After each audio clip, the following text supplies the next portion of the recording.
इन चीजों को देखना है। अच्छा, बाज वालदैन की एक सुस्ती है, वो आते जनाब तवीज कर दो, हमारी औलाद नमाज नहीं पढ़ती, बच्चे नमाज नहीं पढ़ते, और कहते जी हमारी तो चलो गुजर गई, हम तो नहीं पढ़ते, ये तो पढ़े। मैं कहता हूं ये क्यों पढ़े जब तुम नहीं पढ़ते हो? अल वलदो सिर्रुन ले अबी है, बेटा बाप का राज होता है। तुम मुझसे तावीज लेने आ गए हो, घर में मुसल्ला बिछा के सजदा करो ना, तुम्हारी औलाद भी तुम्हारे ततब्बो में सजदा करने की आदत डाल। हुजूर फरमाया बच्चे 7 साल के हों तो उन्हें मस्जिद में ले जाओ, 10 साल के नहीं पढ़ते तो उनको मार के पढ़ाओ। अब औलाद होगी जवान, खुद कभी सजदा किया नहीं, अब कहते हैं शायद तावीज से कम चल जाएगा। जो तावीज अल्लाह के रसूल ने तुम्हें दिया था कि 7 साल के हों तो पकड़ के उंगली मस्जिद का रास्ता दिखाओ, 10 साल के हो जाएं तो मार के पढ़ाओ, उनके सीने में अल्लाह का खौफ दाखिल करो, उनको कुरान की तिलावत सिखाओ। अल्लिमू औलादकुम सलासा खिसाल, अपनी औलाद को 3 चीजें सिखाओ।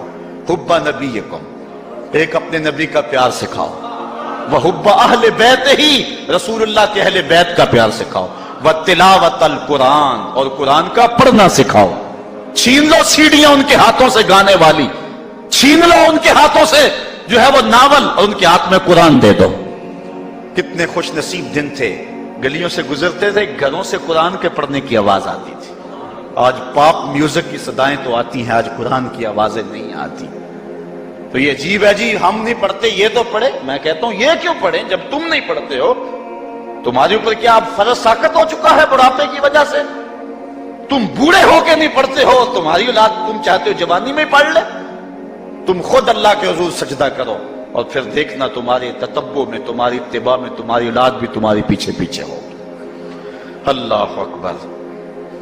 साहिब इस उन्वान से कहने के लिए बहुत कुछ है। अल्लाह ताला जल्ला शानु अपनी रहमतें अता फरमाए। आला हजरत से 2 लोगों ने फतवा पूछा। बरेली का एक मोहल्ला है, मोहल्ला जखीरा, उसमें हादी हसन और कुर्बे मोहम्मद नामी लोगों ने तंजीम बनाई नमाज की दावत के लिए। कुछ लोग उनकी बात को न सुनते, आला हज़रत से इस्तिफ्ता किया, फतावा रज़विया के अंदर मौजूद है कि हम नमाज की दावत देते हैं, कुछ लोग इसके बावजूद नहीं आते, तो हुक्म शरी क्या है? तो आला हज़रत फरमाते हैं कि पहले तो नरमी से उन्हें समझाएं, आओ नमाज की तरफ। नहीं मानते, मुअस्सर लोग डालें जो उनको कहें। ये थे हमारे करने वाले काम।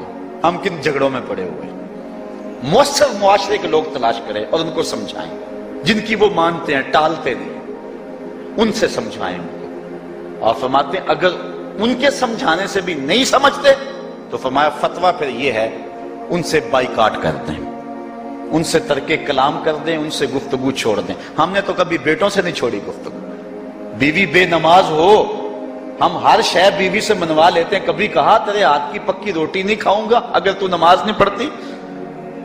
कभी बेटा कहे अम्मी तू नमाज नहीं पढ़ती, मैं तेरे हाथ की रोटी नहीं खाऊंगा। जो माँ बेटे के लिए सब कुछ करती है, कितने दुख झेलती है, किसी के घर के बर्तन मांजने पड़े वो भी मांजती है, क्या बेटे की ख्वाहिश पे नमाज नहीं शुरू कर देगी? जब आदत डालेगी तो फिर अल्लाह दिल में भी वो मोहब्बत डाल देगा। क्योंकि हमारा तो इतना ही काम है ना। हजरत बायजीद बुस्तामी ने यही किया था ना। हजरत बायजीद बुस्तामी अलैहि रहमा बुस्ताम के लोगों की तरबियत कर रहे हैं। किसी मोहल्ले के कोने में आकर एक फाहिशा औरत बैठ गई, लोगों का दीन ईमान उजाड़ने लगी। किसी ने कहा बायजीद तेरा शहर लुट रहा है, जिसको तू अश्कों से सैराब किया था और सजदा आए सहरगाही से जिस शहर को नूर बख्शा था, तेरा शहर लुट रहा है। कहा क्या माजरा हुआ? लोगों ने कहानी सुनाई। बायजीद बुस्तामी सुबह मुसल्ला उठाया और जाकर उस फाहिशा औरत के दरवाजे पे मुसल्ला बिछा दिया। अब जो भी गाहक आता बायजीद बुस्तामी को बैठा हुआ देख के रास्ता बदल लेता। उसने इंतजार किया, रात के अंधेरे गहरे हो गए, आज कोई गाहक ही नहीं आया।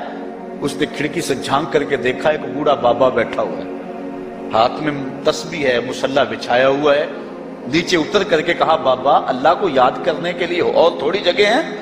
तुझे मेरे घर की गली ही मिली, मेरा रास्ता रोक लिया। बाबा कहने लगा क्या मसला है तुझे? कहा मेरे गाहक रुके हुए हैं। कहा आज मैं तेरा गाहक हूं, बता तेरी रात की कीमत कितनी है? अल्लाह अकबर। हजरत बायजीद बुस्तामी ने कीमत तय की। उसके घर की जब छत चढ़ने लगे ना सीढ़ियां, लोग देख रहे थे। कहा मालिक اگر بایزید بھی اجڑ گیا تو روشنی کہاں سے لیں گے؟ بایزید بھی ایک فحشہ عورت کے کوٹھے پہ چڑھ رہا ہے، اگر یہ بھی چراغ بجھ گیا تو زمانے کو اجالا کہاں سے ملے گا؟ لیکن قدرت کو کچھ اور ہی منظور تھا. اس سے کہا مصلی بچھا لے، جو میں کرتا جاؤں وہ کرتے جانا. پہلے وضو کیا، اس نے بھی کیا، پھر مصلی پہ آئے، وہ بھی پیچھے کھڑی ہو گئی. پھر بایزید قیام کیا، اس نے بھی قیام کیا. پھر رکوع میں گئے، وہ بھی رکوع، قوما وہ بھی قوم ہے. جب سجدے میں حضرت بایزید گئے، وہ بھی سجدے میں، تو بایزید رو پڑے. کہا مالک، بایزید کا اتنا ہی کام تھا کہ اس کا سر تیری چوکھٹ تک جھکا دے. مالک یہاں تک لانا میرا کام تھا، دل کی دنیا بدلنا اب تیرا کام ہے.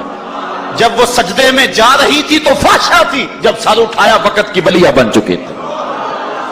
ایک بزرگ کہتے ہیں میں بازار کے کنارے جا رہا تھا، ایک شرابی گرا ہوا تھا اور گندے پانی سے اس کا منہ گندا ہو رہا تھا. میرے دل میں رحم آیا، ایک انسان ہے اور یوں رسوا ہو رہا ہے. میں نے گندی نالی سے اس کو اٹھایا اور اٹھا کر کے جو ہے وہ اس کا منہ دھویا اور چلا گیا. مشہور شرابی تھا شہر کا. کہتے ہیں سحری کا وقت ہوا، تہجد کے لمحے آئے تو میں مسجد میں نماز پڑھنے کے لیے گیا. دیکھا کیا کہ وہ شرابی مصلی بچھا کے بیٹھا ہوا. میں حیران ہو گیا کہ یہ کیا ماجرا ہوا. اب صبح تو میں نے اس کو گندگی سے اٹھایا ہے اور اس کا منہ دھویا ہے.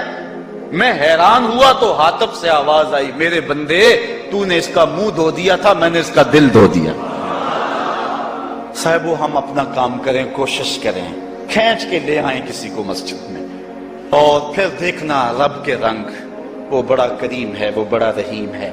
آئیے آج کی اس مجلس میں ہم یہ عزم لے کر کے جائیں. اپنے لیے میرا نہیں خیال کہ اس بڑے مجمع میں کوئی ایسا شخص اب رہے گا جو نماز چھوڑ سکے گا. انشاءاللہ نہیں چھوڑ سکے گا اللہ کی توفیق سے. یہ آپ کی آنکھوں میں تیرتے ہوئے آنسو گواہی دے رہے ہیں کہ رسول اللہ کی نگاہ بھی ہو رہی ہے اور اللہ کا کرم بھی اتر رہا ہے. میرا نہیں خیال کہ یہاں سے اٹھ کر کوئی شخص جو ہے جا کے نماز چھوڑے، لیکن اب ہم نے